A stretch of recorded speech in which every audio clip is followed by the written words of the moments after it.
Okay, England 4, Sweden 0. We are through to the final. Get down to the pub on Sunday. It's coming home! Hello and welcome to the Women's Football Podcast in association with We Love Sport. I'm Nicole Holliday and this is another of our Euro Hangout specials. This time we're in the Greenhouse pub in Bristol where we've just watched England beat Sweden 4-0 in the semi-final. What a game that was, and here to talk through it all with me we have former professional footballer. He played for the likes of Charlton, Chelsea, West Ham, Benfica, and now a successful pundit. It's Scott Minto. Oh, Nicole, I love you. Thank you so much for that intro. I mean, I didn't lie, did I? You didn't. You missed out Rotherham, but listen, I'm so sorry about that. No disrespect. And you know what? She was so good last time she was on the pod. We had to get her back on again. Played for the likes of Arsenal, Chelsea, Aston Villa, and of course England. And taking the punditry world by storm, it's Anita Asante. How are you? Well, thanks, Nicole. I'm very well. And of course, it was such fun last time. I had to come back and join you. I'm glad you said yes. Would have been awkward if you didn't. Look, we are obviously going to get into that incredible semi-final that we just watched together. Yeah. Firstly, how are you feeling right now, Anita? Finally, I can relax and I can just celebrate and be happy for the girls. You know, it was a great game. They pulled it back. They got the result, and it's amazing to see them through to the final. Scott, have you calmed down? Well, do you know what, Nicole? I mean, we spoke to you before, obviously before filming, before the game, and you were just like twitching around like everything. You were so nervous. You had your lucky hat on, didn't you? It's the moment we scored our first goal, I could see you like, how long left? So, do you know what? It was fantastic. I mean, we'll go into the game a little bit later, but I think to concede those chances we conceded in the first 10, 15 minutes, but then to dominate the second half in the way we did, it was pretty much the perfect performance. Yeah, okay, let's rewind a bit to the quarterfinals. I don't know if you guys even remember what happened in those games. Your brain's probably all over the place. Quite a few tight games, actually, in the quarterfinals. Anita, any results that stood out for you? I mean, I think it's fair to say there probably weren't any real surprises. No, I think all the teams we expected to progressed in the end, but it wasn't easy for them. I think we can, equally say Germany versus Austria was a very tight affair for long parts of the game, but Germany's experience, their clinicalness, their routine in playing tournament football really shone through in the end. Spain, England, again, a really tense game. We were all like on the edge of our seats, nervous, but the girls showed great character and mentality to ride, big bouts of pressure, not having the ball. Spain, typically possession team, as we know. And again, Sweden, they've been in this competition a number of times, got a good balance in the team in terms of experience and youth. But today, England, managed to ride out the momentum, as Scott mentioned, early on in the game and find a way to get to their quality as the game progressed. Anita says about we expected the four to get through to the semi-finals, but actually the one team who perhaps could feel a little bit disappointed they didn't get through because their performance was Spain against England. You're watching it and you're thinking, after the group stage, dominating, okay, the first game was always going to be a bit nervy, just get the win. Second game, 8-0. Third game, trounced Northern Ireland as well. And you're 6 minutes away from going out in the first really difficult game. So I actually think that Spanish game was perfect for England, I really do, because everything was, as I say, the first game not easy, but the group stage really as a whole was pretty easy. And then the first difficult game you'll come up against, you're minutes away from getting knocked out, and you find a way to win. So I think that, in terms of the psychology of the women in the team, I think they realised that even though if we do go a goal behind, which hasn't happened under Serena Wiegman, has it, we can come back. And I think we saw the confidence of that. Again, first nervy 10, 15 minutes tonight, but then went on to dominate the game. Yeah, Anita, you've obviously been covering a lot of the games throughout the Euros, but you weren't working England and Spain, were you? So you got to, I guess, enjoy it as a fan, or can you enjoy it as a fan? Is enjoy the right word? Yeah. Enjoy is a typical word. Absolutely wrong word. When you're supporting the Lionesses and you want to see them through. It was a tough game, but I think as a football fan, with just those lenses on and that hat on, I think you could appreciate the quality that both sides displayed. You know, the Spanish style is a very different style to the English style, but you could appreciate the talent that they had, especially in the midfield areas with Bon Mati and Caldente, and they were missing two of their big superstars, and they still performed, you know, brilliantly for large parts of the game. And as Scott said earlier, like, they would have felt like we're going through. But Serena Wiegmann, you know, her leadership, able to change the game, bring on players that impacted the game positively. Young players in Toon and Alessia Russo showed they were fearless, they were brave, and they, you know, made the difference at the end of the day. Do you know what? I think that was absolutely key. I think the key person for England is the manager. And there's not many managers in world football, female or male, that would have made those substitutions, taken off some of your star players. And in terms of current form as well, you know, Beth Mead, brilliant players who are, in previous games have done so well. Psychologically, managers would be thinking, if this doesn't go right, what's going to happen to me? Absolutely. She would have got pilloried in the press, and yet she made that really bold decision, 3 bold decisions, and it turned it around. So I think that gave everybody, as if they didn't know already, that she's the right person to be in charge, and actually go with what she says. And you can get through to the finals, exactly what's happened. Yeah. What I found really interesting is after that game, Leah Williamson came out and she was kind of saying, oh, we knew we were going to win, even though we were a goal down with not much time to spare. Right, so Scott, you're looking at me with this questionable face. I agree, because I kind of thought, oh, is she being clever? You know, she's captain. It's very easy, I'm sure, in hindsight to go, yeah, we weren't worried. Surely, I mean, you two know best, as a player, when you were 1-0 down in such a big game, huge occasion, what, 75 minutes in? 1-0 down, how can you still have that belief? I mean, I feel like, Scott, you think that she was just saying that. Do you know what, Nicole? I mean, 75 minutes, you've still got 15 minutes left. I think it was the 83rd or the 84th minute where actually we managed to get the equaliser. I'm telling you now, you're thinking in your head, we're going to blow it. Done. We're going to blow it. But you just never stop. You never give up, and you try to the very end. But doubts, I'm sorry, I'm just not having. I'm not having what Leah's saying there. And it's maybe she's feeling as being captain. You know, it's the right thing to say, and we all want to sort of exude this. Yeah, we knew we were going to do it. I'm sorry, they didn't know they were going to do it. But what you do is you as I say, that never say die spirit. You never give up, and I think it was almost the grit of the English. It wasn't so much, you know, because Spain had played so well, hadn't they, up to 75, 80 minutes. But it was the grit of the English, the substitutions that were made that actually got England through that. And it's nice to show a different layer of getting through, not just pretty football all the time or dominating teams. Actually, you're really up against it. Let's go with what Leah's saying. I'm not 100% sure, though, to be honest. We'll buy it. Anita, have you ever been in a situation like that yourself then, where you're 1-0 down very late on into the game and you've genuinely had that belief as a team? Maybe it's the Wiegmann effect. Yeah. I think it's a bit of both. I think sometimes, like in that situation, of course they're probably like, we're going to blow it.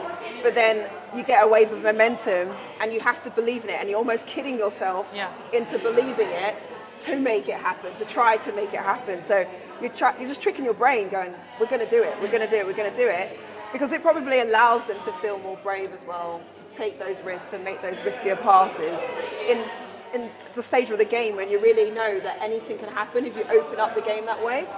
But I mean, it's hard to say. When I played for Arsenal, there were times where we were, backs against the wall. But I think it was more a sense of, we can't blow this. Yes. Yeah. We're in a title race. Yeah. Every single game matters. Doesn't matter who you play in terms of the level. You're like, we can't blow this. We're going to find a way. We have to make it happen. That's exactly what I was just about to say, because I don't think it's a question of, we believe we're going to win this, but it's like, we can't lose it. Yeah. We have to get back in the game. And again, that mentality of, because a lot of teams would have given up mentally and said, look, do you know what, we've been outplayed, it's just not our day. But they didn't, and they went right to the very end. And honestly, watching extra time, I thought there was only one winner. And it was a great winner, but I thought we were going to go on and win it in the end. I mean, I was there watching it with my mum, and you saw me tonight. I was so stressed out. I was like, that is it. We're done. But you know what? This team has shown why we all need to believe in them, because they've gone and done that. And I don't know about you guys, but for me, after that happened, and they came back and managed to win after conceding, and being 1-0 down for the vast majority of the game, I kind of thought, right, this team are a confident team anyway. Yeah. I think they are now going to have that self-belief to think that they've overcome a huge obstacle like that. They can go all the way. Yeah, it's a test. I think they got tested against one of the best teams in Europe, and who dominate the ball, and that's a mental test as well, to not have the ball and know that you're working to win it in the right moments. And when you've been through that with your teammates, shoulder to shoulder, overcoming that level of pressure, it brings out another side of your character. Yeah. And when you can override that thing, you're like, well, when we get to our best, that's going to feel easy. Yeah. I think when you win a tournament, again, the first game's always nervy, so just try and win it. You don't have to play well, just win it.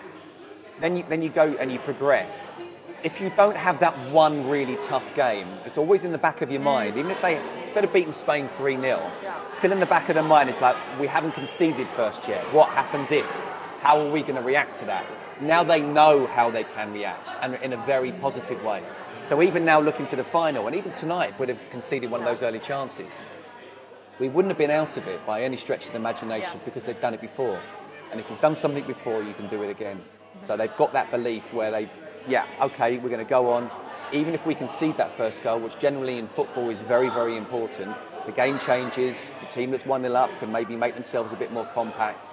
No, even if we're 1-0 down, we can come back into it. So they can go into the final, whoever they play, and if they do go a goal down, they can go in and win the final.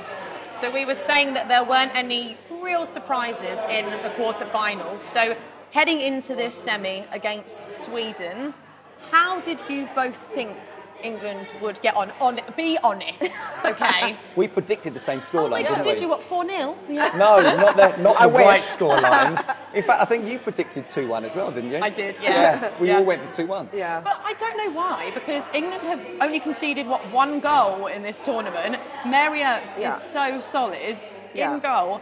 I don't know why I thought that we would concede. Because Sweden are a very good side. Yeah. They're the number 2 in the world. They're the highest ranked left of the 4 teams. So even though we all feel it's a home tournament and it's England, we're English, we're going to support them, we're hearts with them, Sweden are a good side. And what we did tonight was nothing short of sensational. Now, Anita and I were saying, again, I'm going back to it a lot, because that first goal can change the whole psychology of the game. Yeah. We talked about how they can come back from 1-0 down, because they did it against Spain. But if we'd have conceded first, I don't know exactly how it would have gone.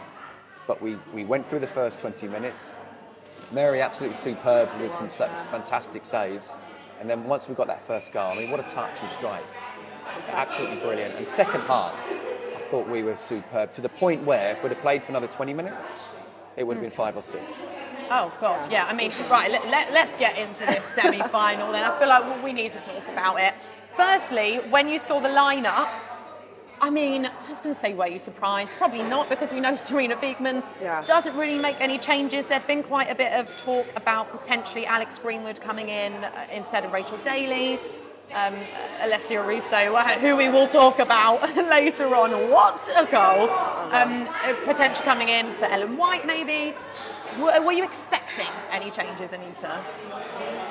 If I'm honest, the only change I actually expected was potentially Rachel Daly for Greenwood.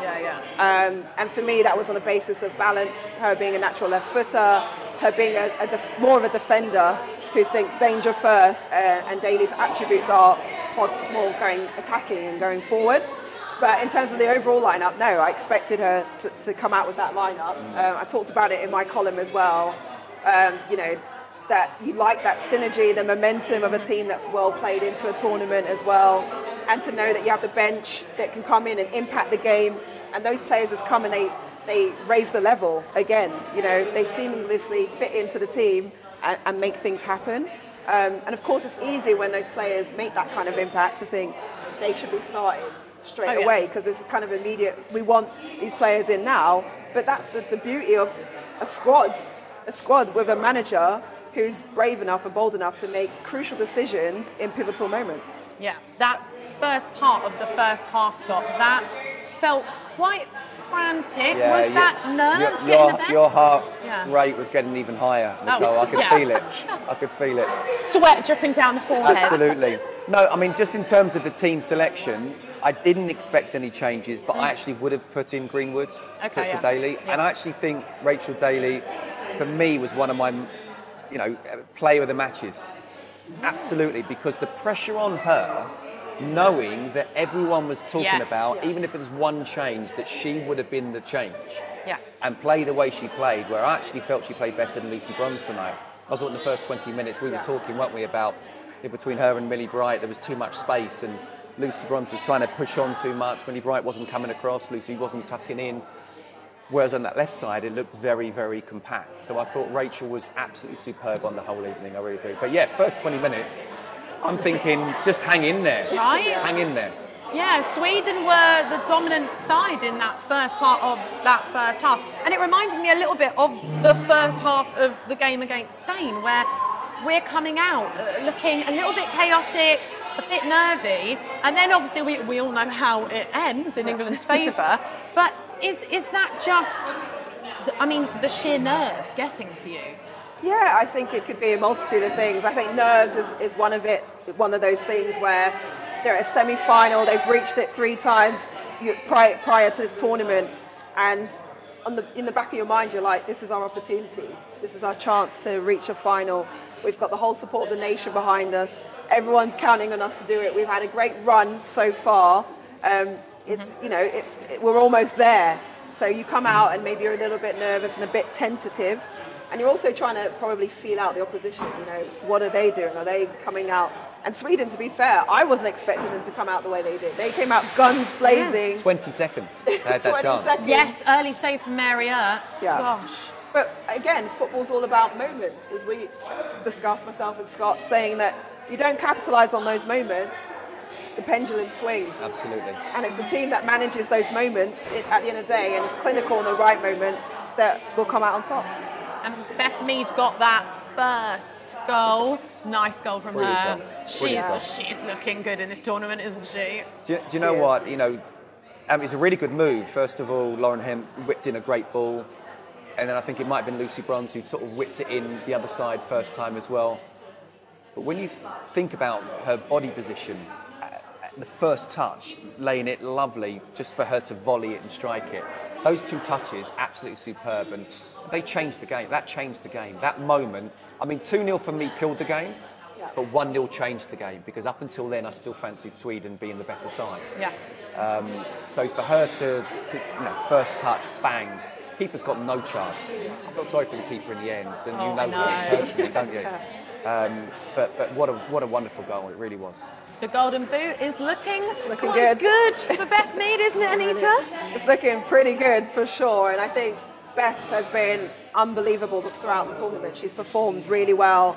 I think everyone's looking to her to be, she's a talent player on the right-hand side, creating things, and she showed her quality, because that's a moment, again, where a lapse of concentration, not taking the perfect first touch, is an opportunity missed, and she's managed to do that and show her class in that moment. Ruud Gullit said to us when we were at Chelsea and he took over as manager, he said, you don't have to dominate the game, but I want 2 big moments.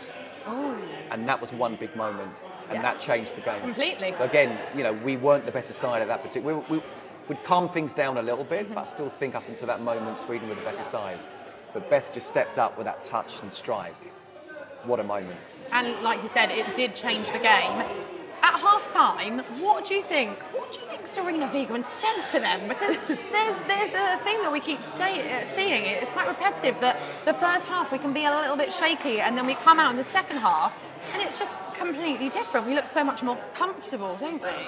Yeah, I imagine Serena, she's quite the same, isn't she, personality-wise, all the time. She doesn't really give away too much in terms of, I don't imagine she goes in there kicking and screaming. I think she's quite level-headed, and she'd be telling the girls, just calm down, stick to the game plan, try to get a bit more ball possession, but just remember what our strengths are, where to try to find the right passages of play to get the ball to our creative players to make things happen. Trust in the process. and be better 1v1, because I think ultimately the 1v1 situations was what was letting us down a little bit, because we were positionally a bit disjointed in moments, which Sweden were capitalising on because they were a counter-attacking team. They weren't hesitating, they were trying to find early forward passes. I think what she would have been saying is take care of the ball better, make your passes better, get more passes in, but even when we have the ball, think we suddenly lost it, what's going to happen? Because again, that first 20 minutes, it was almost we had the ball, they pressed us, or we gave it away, bang, bang, bang, they're in. Yeah. You know, we had to need to make sure, and the game management in the second half was superb, it really was. And I can't remember many chances that they had. But in the first half, it was like they pressed, they won the ball back, and within 2 passes, there was shot and goal. Second half, it didn't happen. So I'm sure she made sure take care of the ball, but also think about their counter-attack the moment you could possibly lose it. She got better balance into the team, didn't she? Absolutely. Because we were saying it just felt like everyone was so eager to go and play forward, they were forgetting the space behind them, and that's crucial, really. Yeah, and then Lucy Bronze with that early second half goal. It kind of went swiftly downhill from there for Sweden, didn't it? It did, yeah. It's one of those goals where, I mean, I wouldn't blame the keeper there because there's a lot of people in front, but it's a bit of a soft goal just to give away with a sort of a long corner header and suddenly it's in the back of the net. And 2-0 down in a semi-final, 1-0 you can come back. 2-0 is very, very difficult to do just that. And yeah, it felt like, not that Sweden gave up, but they didn't believe. They didn't believe they could come back into it, and we just looked even more positive and absolutely grew. Mary Earps made another key save in that second half. How good was she in that game, but also in this tournament so far? I'm delighted to see Mary Earps shine at this level, because she hasn't got that many caps, actually. She stepped in as the number 1, and she made 2 vital saves in a really important match day. 20 seconds into the game, she had to have the concentration and the ability to execute that save, which kept her team in it, gave them an opportunity to stay in it. Again, popped up with another save. But I think more importantly, her leadership qualities. We noticed it through her body language. She was the one giving information to her teammates, calm down, like, relax guys, like, we've got this. And to see a player who hasn't had that many caps or hasn't experienced this level that many times, showing that level of maturity, shows us what a great position this England squad is in at the moment. Yeah, her temperament seems superb. Yeah. You know, a big match player. You're right, Nicole, that there was that great agility in the second half. It was a wonderful save. I think it might have been at 2-0, so if it goes back to 2-1, then suddenly, you know, the thoughts come in your head, negative if you're an England player, positive if you're a Swedish player. So it was a big moment, really good save.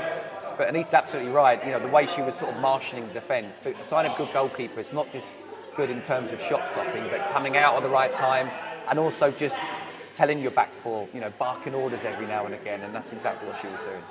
We have to talk about that insane goal from Alessia Russo. Oh my, I mean, we've seen what she does. And again, I think we were talking about this earlier, that, you know, that there's been calls for her to start. But then it's like Serena is so good. She knows what she's doing because she's using these subs in this way, and they come on and they do make this impact. And she's scoring so many goals, and that was an insane, it was what, a back heel nutmeg? Like, just, oh my God, that was amazing. I feel like the celebrations in here. So we're obviously recording this from a pub in Bristol. It started to get a little bit quieter now, but it was just insane here, wasn't it? Oh, it was like a riot in here when that goal went in. We were jumping up, screaming like, what the hell just happened? Yeah. And I think it was the audacity to do that in that moment.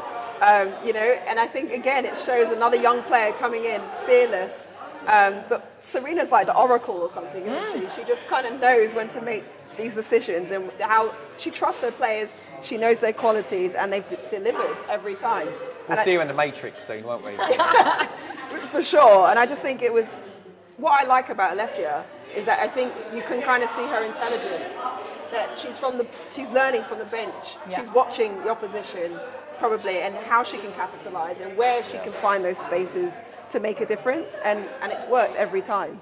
Serena might be the oracle, but yeah, you know, she's not actually out on the pitch to do that. It was the 1-2 with the goalkeeper, wasn't it? I don't just want a simple tap it. It was a really good move, actually, with 3 or 4 passes that went on. And she was in the right position, had a shot where she would have been disappointed if you didn't stick it in the back of the net first time. Yeah. But once it's bounced back to her and then she's going away from goal to do that, I mean, that does show the confidence of someone at the moment. And again, I feel sorry for the keeper. And people will say you shouldn't be nutmegged from that position, but that came from nowhere. She's got good power on that back heel as well. And I feel like she showed how calm and composed she was. Like, she comes on, she makes an impact instantly in these games, but also she seems to have this level of maturity as well, doesn't she? She just looks like a young player that's enjoying her football. And when you do that, things are just instinctive and they happen, and you're not thinking about every action that you do. And I think that's the beauty of watching a player like this grow, you know, under our eyes in a tournament in this setting. And it shows again the quality of depth this England squad has. Yeah. When a player's in the zone, they don't think. They just act instinctively. The moment you start thinking, it's not a good thing, because, you know, negative thoughts can come into your mind. And it's interesting, you know, that there'll always be the debate about whether, you know, well, not always, but certainly over the tournament there has been between White or Russo. But it's working. It's working as a team. The bigger picture is it's working. So just keep the status quo. I can't see any changes for the final. I really can't. No. But Serena Wiegmann knows that if things aren't going right, she's got game changers, and not just one, plural game changers.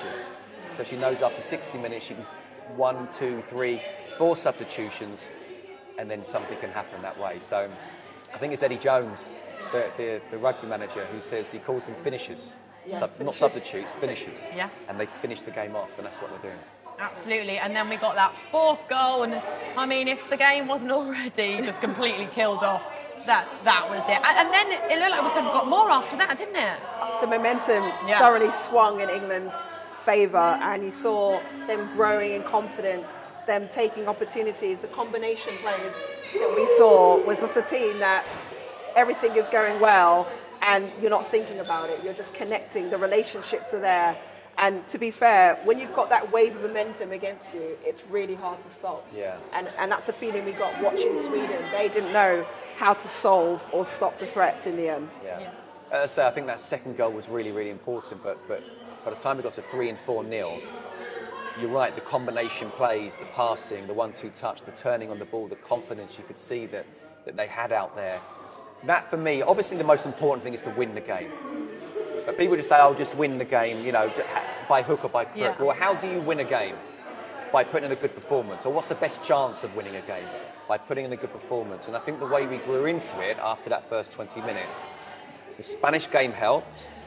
Psychologically, we know we can start poorly and still grow into the game. And that's what we saw. So to keep a clean sheet, to score 4 goals, to probably could have got 5 or 6 if they really needed to. It's every box ticked. And not take your foot off the gas. Yeah. Like, that was the best thing. Like, they just kept going. And you mentally, if you're the opposition, you just want the referee to blow the whistle. You want it to be over. Yeah. These finishers want to, you know, make an impact when they come on. So absolutely, Serena's got everybody just about right, boiling where they want to be, you know, boiling. And okay, it's not quite happening. I want to bring on there. I want to keep the momentum up. We've got 2 or 3 players who I know want to prove that they should be starting. We're seeing that again, but just as a team, it's working exactly how she's doing it. So I'd be really surprised if anything changes for the final. What do you think England and Serena Wiegmann will take from this into that final? I mean, at the time of recording, we don't know who our opponents will be, of course, but either way, it's going to be a very, very tough side. Either side that England meet, you know, we know Germany are one of the dominant forces in European women's football. France have just got through to their first semis ever, which is kind of surprising when you think about the quality the French have had over the years. So they'll be up for it, you know, in terms of making history for themselves. But honestly, I think Serena will take a lot of confidence in heart, knowing that her players have a lot of character, they have a lot of resilience, they've got the right mentality. But she will definitely want to start off better. She will definitely want a better first half performance where they're tidier in possession, they have more of the ball, then leaving less gaps. You know, they're more connected and have better balance, because I think that would allow them to feel more secure and then to play the way they want to play going forward. Yeah, I think, and it's not just this tournament, you go back to the friendlies beforehand as well, the second half is so much stronger than the first. Yeah. And I think against a very good German side, or France, we can't afford to concede those type of chances, because if we're 2-0 down after 20 minutes, that's a tough ask to come back. So I think there's still stuff to work on. Too much of a gap between Lucy Bronze and Millie Bright in those first 20 minutes. They've got to realise that it's got to be, more connected, tied to each other. Think defensively, bomb on them if you can, and then after 10 to 15 minutes, you can see they're nervous. I mean, who's not going to be nervous in the semi-final of the Euros at the beginning, and certainly in the final as well? Just control those nerves, make sure you're compact, grow into the game. Listen, whoever we play in the final, I take 0-0 at half-time right now, because we're so much stronger in the second half, so we'll see what happens. So with that other semi-final, Germany versus France, how do we see that game panning out? Because like you were just saying, two very strong sides. I feel like I'm probably leaning more towards Germany here. I think they are potentially, I was going to say the strongest side in this tournament, but obviously look at England, but they're very good, aren't they, Anita? I don't think any of my predictions have gone the way I wanted, so I don't even know if I can comment on this.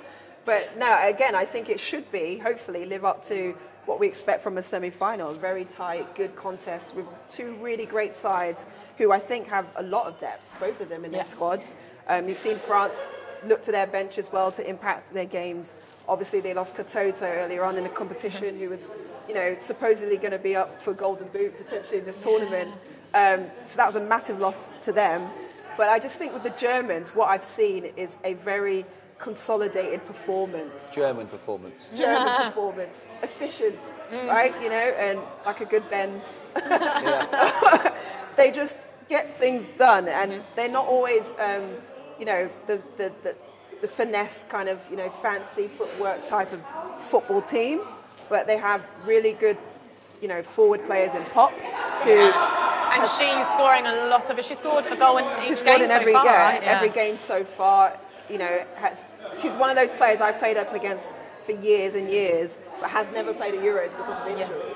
So she's like super up for this, and she's showing, why she should be here, number one, and why she's a starting number 9 for Germany.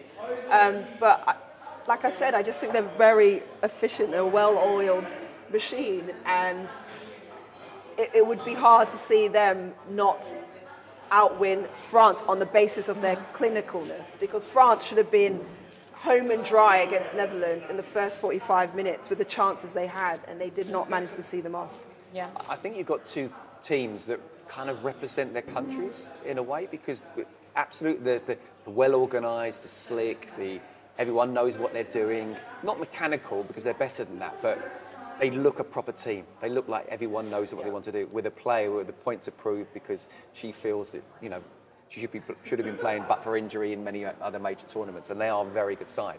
Against a French side who, unpredictable, a lot of flair, very good going forward, defensively not so sure. So I'm with you, and I'm with you. I actually, if I have to put a pound on it, I'd probably go for Germany. You never know with the French. They can step up and just suddenly bang.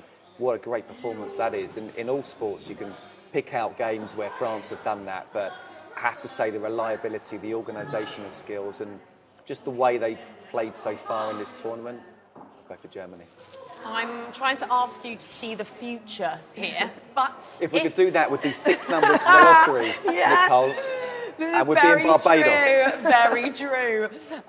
But if, theoretically, it is England-Germany in the final on Sunday at Wembley, do you have belief? Or, you know what, even if it's England-France, do you feel like whoever England comes up against in this final, that they can do it?